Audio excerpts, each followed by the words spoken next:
Salve, salve galerinha! Bem-vindos para mais uma aula de História e hoje eu vou falar um pouquinho sobre algumas revoltas que aconteceram na América Espanhola no século XVIII.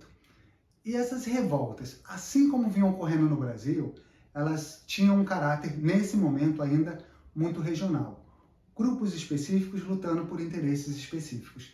Assim como no Brasil, essas revoltas, elas marcam muita luta da colônia contra o controle, a imposição metropolitana, principalmente nos negócios.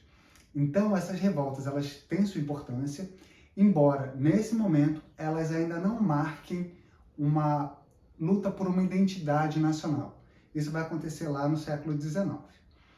E essas revoltas, fossem no Brasil, fossem nas Américas, elas tinham uma forte influência das ideias iluministas, da Revolução Francesa e da independência norte-americana.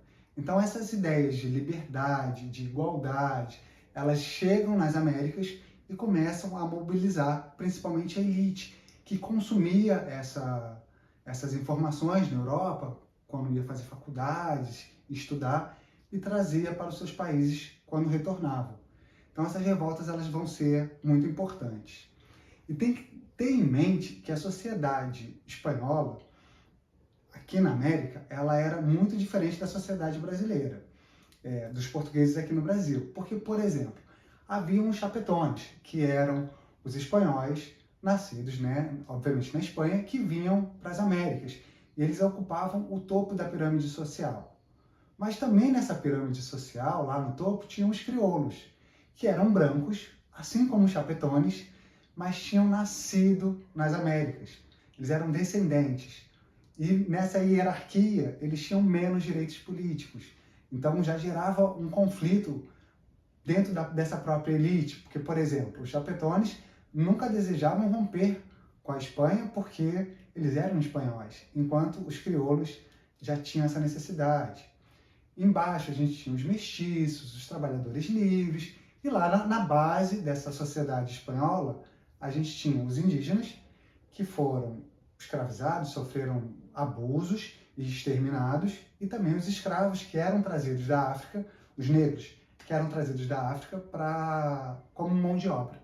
Então essa sociedade espanhola, ela era muito específica, e isso obviamente vai se refletir um pouco nessas revoltas. Então vamos lá? Então, na base dessa pirâmide social estavam os escravos e os indígenas. Com a chegada dos espanhóis na América, primeiro houve uma grande chacina. Muitos índios foram dizimados nesse processo de dominação espanhola. Com o início da colonização, os indígenas passaram a sofrer diversos processos exploratórios, formas de exploração.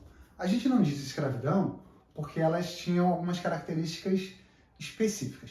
Por exemplo, a mita. A mita era um trabalho em que os indígenas eram forçados a fazer, mas eles recebiam em troca uma remuneração, que era baixíssima. Então, como eles eram pagos de alguma forma, a gente não pode chamar isso de escravidão.